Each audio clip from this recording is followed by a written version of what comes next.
yeah, that's breaking down nicely. G'day, I'm Mark from Self-Sufficient, and I tell you what, isn't it gloomy? It's been raining non-stop 3 or 4 days now, and I tell you what, hear that? Everywhere you go is just slosh and mud. Actually, that's quite fun. Sorry, kid at heart. Now, this video is about our corn. Crikey, what happened to it? We've smashed it all down and it's now rotting into the ground. But before we did that, we let the corn cobs dry on the plants themselves. And why do we do that? Well, I wanted to experiment again and try to make a, well, bastardized cornmeal, but more like a polenta out of the corn as a way to reserve it and to make something really healthy and wholemeal and good to eat. So that's what this video is about. Let's just get into it. Before we do get into it, I should give you a little bit of a background of why I had this crazy idea to let some of the corn dry on the plant itself. Well, the background story is in 2016, so not so long ago, we went for a tour to Vietnam, a holiday. And part of that holiday was staying in Sapa, which is just south of China. If you don't know what Sapa is, have a Google of it and you'll see that it's a fairly top tourist destination, and for good reason. Beautiful views, lovely scenery, and this family stay that we did was with a lovely Vietnamese family, and the idea is you try to get closer to the people, you stay in their place, you practically sleep in a bed near them, and you use their facilities and they cook for you, and basically you just stay there for a day and see how, you know, country life is for a farming Vietnamese family. And it was very, very interesting and a great experience. But anyway, part of that, we saw how they dried their corn out, which was by hanging it from their ceiling or outside veranda. They were hanging it underneath there in a dry spot and letting it dry out slowly on the cob. I thought that was very interesting. And of course, what they do is they use that preserved corn later down the track in the off season so that they can mill it up, make bread and make food and be a really sustaining meal for them whenever they need it. It's like a staple food, like potatoes for Europeans. So that's where I got the idea from. And I thought that I would give it a go myself and see what I could do out of a dried corn cob. And I'm going to share with you the good and the bad of that experience.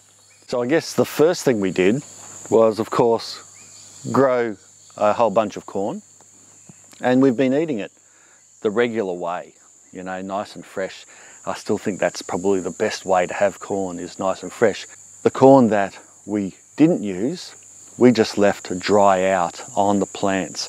We could have taken them off the plants and hung them up underneath our veranda, but because we don't have a lot of pests at the moment that were accessing the corn, it was pretty safe just to leave them there because the animals and birds weren't touching it anyway. So that was a good thing and just easier to do, and that's why we left them dry out on the plants. And I obviously had to harvest them before this rain hit. I took the cobs off, removed the outside leaves and husk, and then I just trampled the corn stalks down and the plants. That's going to turn into wonderful worm food and enrich that bed even more. I then selected several of the dried cobs and had a crack at making my own form of wholemeal polenta. And this is how I did it.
So what do you reckon of that? I thought it turned out really good. Now, I am not comparing it to the shop polenta. Remember, that stuff is really refined and milled down, and as too is corn flour, and goes through several processes that I simply can't and don't want to replicate in my kitchen. The beauty of this easy to do recipe or way to preserve corn and to turn it into this type of food is that it maintains all its roughage and its wholesomeness, and it is very, very good for you. It's not refined down, down, down, so that there's hardly any nutrients left in it. Sure, this version of polenta is fairly rough. It can be a little bit chewy in pieces, but if you use it in a salad, or if you fry it up like I did and mix it in with some tomatoes, etc., it can be a really lovely meal in itself. And sometimes the trade-off for doing this yourself is that it might not be as smooth. It's a bit like how people prefer white fluffy bread over wholemeal and grainy breads, is because the white fluffy stuff tends to go in the mouth nicer and it tastes better for some people, and it's more refined. But we know that the wholemeal and the whole grain stuff, whilst it might be a little uncomfortable in the mouth, is better for us overall. Don't get me wrong, I'm not saying people shouldn't eat shop-bought polenta, we do, and corn flour and all that. What I'm saying is that there are other things that you can do at home that you might not have thought of, and that is grow your own corn, and instead of just eating it as corn on the cob, you can let it dry out, and you can go through a bit of trouble and turn it into something similar and different, if you know what I mean.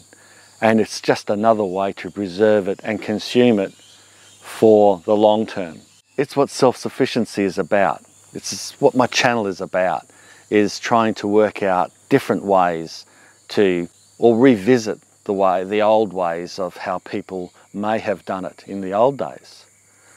Like ground up corn or dried corn into a powder or something with a couple of stones, and then cooked it up with water or boiled it up.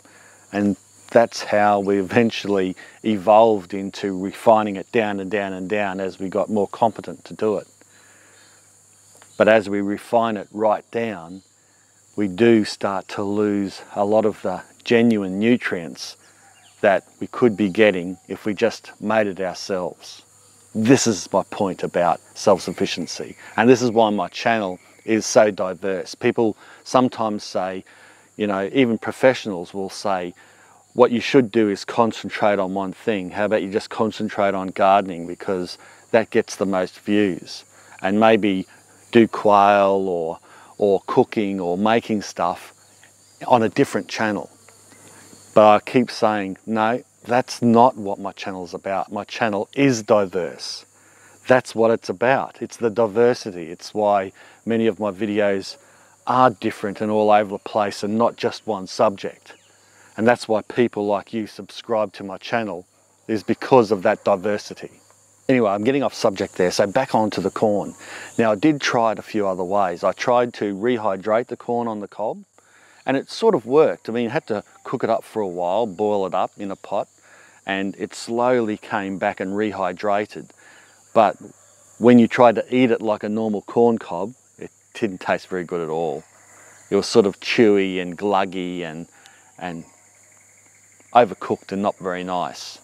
And I also tried removing the dried kernels from the cob and cooking them up separately, as you would say for a stew or something like that.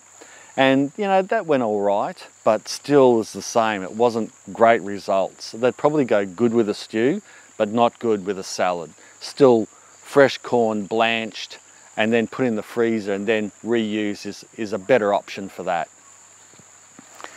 But as the rain starts to tumble, it's time for me to end this video before all my equipment gets wet and you won't even get to see it. So thanks a lot for watching. Don't forget these t-shirts.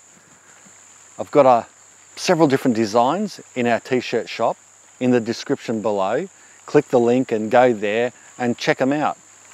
Support the channel that way. It helps a lot. Of course, it helps us to keep producing more videos for you guys to watch. Speaking of which, thanks a lot for watching. Subscribe, thumbs up. Bye for now. Oh no.